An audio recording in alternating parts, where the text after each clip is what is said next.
Hello, and let's talk about Vodafone, telecom companies, and adjusted gross revenues. I'm Pragya. Telecom company Vodafone says that they might go under if they pay the government their AGR dues.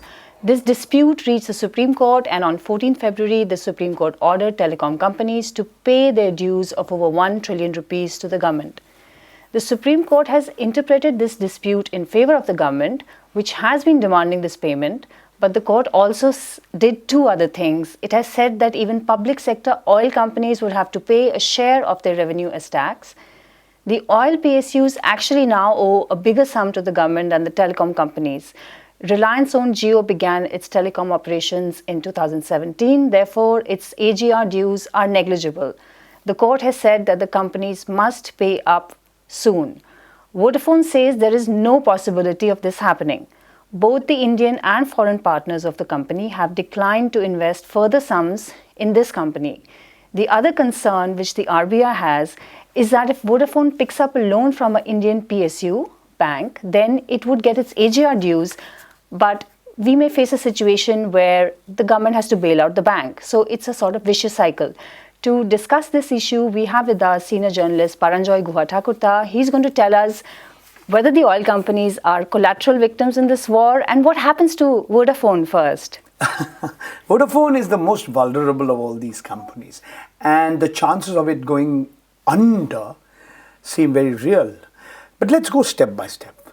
Let's first explain what is AGR. Right. Adjusted gross revenues. Right. What are these? Telecom companies pay certain dues to the government. In this case, the Department of Telecommunications. What are these? They pay what are called spectrum usage charges, the spectrum that has been given to them. That's one. The other is license fees that they get. Now, over the years, and it's not today, this dispute on how you calculate the adjusted gross revenue has been going on for over 15 years now. Now, the telecom companies had a certain point of view, the government has a certain point of view, and these have been changing. The Controller and Auditor General of India, which is a constitutional authority, is saying, government, you are foregoing your dues. So this dispute had been going on until it reached a head on the 24th of October 2019. A bench of the Supreme Court comprising Justices Arun Mishra, S. Abdul Nazir and M.R. Shah said, you have to pay this money. Right. And that amount is huge. That amount comes to 1.33 lakh crores. And the bulk of it is obviously with the telecom companies. Now, when you break it down, you see who are the big players. The big guys were Airtel, Bharti Airtel, Vodafone. Both of them had to pay 42,000 crores, in one case about over 50,000 crores, 53,000 crores. Now what had happened was various kind of, okay, first the petition, then the review petition, right, and finally the Supreme Court says, no, you have to pay. Right. I mean, who do you think the Supreme Court is? You pay or not? And criticizes the government for being soft on these companies. Now, the government has tried to work out various ways in which it ensures that this company in particular, Vodafone, doesn't go under. And remember, this is not the first time it's happened. Mr. Kumar Mangalam Birla, who heads Idea Cellular, which has merged with Vodafone, has gone on record saying if the government does not give us relief, we won't have a choice. We'll go under. Earlier, the head of Vodafone in the United Kingdom, Nick Reed, he'd gone on record. Remember, this is India's second largest telecom company. Today, you have Reliance Jio as number one, you have Vodafone, you have Bharti Airtel. Now, at a press conference on the 12th of November, Mr. Nick Reed was quoted by the media that he was devastating on the government. He says, Indian official DUM welcomed Vodafone with all the warmth of a Himalayan mountain top. I mean, you can't get more sarcastic like that. They've been fighting cases, they've been a soft target for politicians and taxmen, and he said the destruction of value has been complete. He said regulatory authorities have not been supportive. The following day, Mr. Reid sort of issues a statement saying, no, we want to be in India. And the story is Mr. Ravi Shankar Prasad, the communications minister, apparently gave him a earful. At the end of the day, Vodafone has been very, very vulnerable. It's been telling the government that help us out, bail us out, otherwise we're going to go under. And remember, this is the biggest foreign direct investment of its kind. Now, on Monday, Bharti Airtel paid 10,000 crores to the Department of Telecommunications. Vodafone says that we're going to make a payment that we're going to give 2,500 crores. That's Monday. And by Friday, we'll give you another 1,000 crores. Now, the Supreme Court does not accept its plan. Today, we're in a situation where the international media is saying it's going to go down. And let me just quote to you the headline of an item by the international news agency Reuters, an article written by Sankalp Fartial Aftab Ahmed. The headline says, if Vodafone Idea disconnects, India picks up the bill. Right. Now, what do they mean by that? One more line. He says India faces a multi-billion-dollar hit to its economy and a tarnished reputation as a place for multinationals to invest unless it can keep Vodafone Idea in business. Yeah. Right. So there was a letter which recently came from a junior official which said that there will be no coercive action. What does this really reflect? Now, the Supreme Court bench headed by Justice Arun Mishra was livid. And said, who are this? Is the section officer going to decide, what the apex court, the highest court of the land decides? The point is very simple. I think Justice Mishra knows, the whole world knows. These so-called junior officers, these section officers don't write anything unless they get the approval of the highest up. So there was definitely a section within the government who felt that if we take coercive action, that means this company will go under. That's bad news. It could increase the fiscal deficit. You're not able to create jobs. And hello, Vodafone has 13,000 employees. Mm-hmm. So are you going to throw them out of a job? That's not all. Vodafone is in debt. Right. It's taken thousands of crores of loans. Yes. And if it doesn't pay these loans, who's going to suffer? Banks are going to suffer. The country is going to suffer, yes. Now, could this situation have been avoided? This discussion has been going on for donkey's years. Ever since that Supreme Court judgment came, there was a high-part committee set up with the Cabinet Secretary, the Telecom Secretary, the Finance Secretary, Law and Justice, etc., etc., etc. The idea was to work out a package. There was talk. Then the government gave a moratorium on payment of spectrum. So there were all kinds of packages being sorted out, and surely there were discussions going on between Finance Minister Nirmala Sitharaman and Telecom Minister Ravi Shankar Prasad, all to say that, hello, let's see how we can amicably resolve this. Because if Vodafone, India's second largest privately owned telecom service provider, goes under, it's bad news for everybody, including this country. Why is it such bad news? Because you're going to end up with a duopoly. Mm-hmm. Already your public sector, which is Bharat Sanchar Nigam Limited and Mahanagar Telephone Nigam Limited, is in doldrums. They've offered a voluntary retirement program, and large numbers of employees have availed of the service. But the point is it good for the country where you have a player who's just been around for a little over 3 years? I mean, after all, Vodafone's been there much longer. It's an international multinational. Do you want only 2 players? Mm-hmm. Here is a country where once upon a time you had no less than 15 telecom companies. Are you going to come down to just a handful? Now, you can say 15 was too much, Only 3 remain now. Now 3 means I include BSNL, MTNL as one, though they are 2 separate companies. Is it good that you have India's richest man, Mr. Mukesh Ambani, heading Reliance Jio, who started in 2016, so he's been around for just 3.5 years or thereabouts, should become the leader, and you have a poor second, Sunil Bharti Mittal. Once upon a time, he says, we are one of the world's largest telecom service providers. It is all over the West Asia, all over Africa.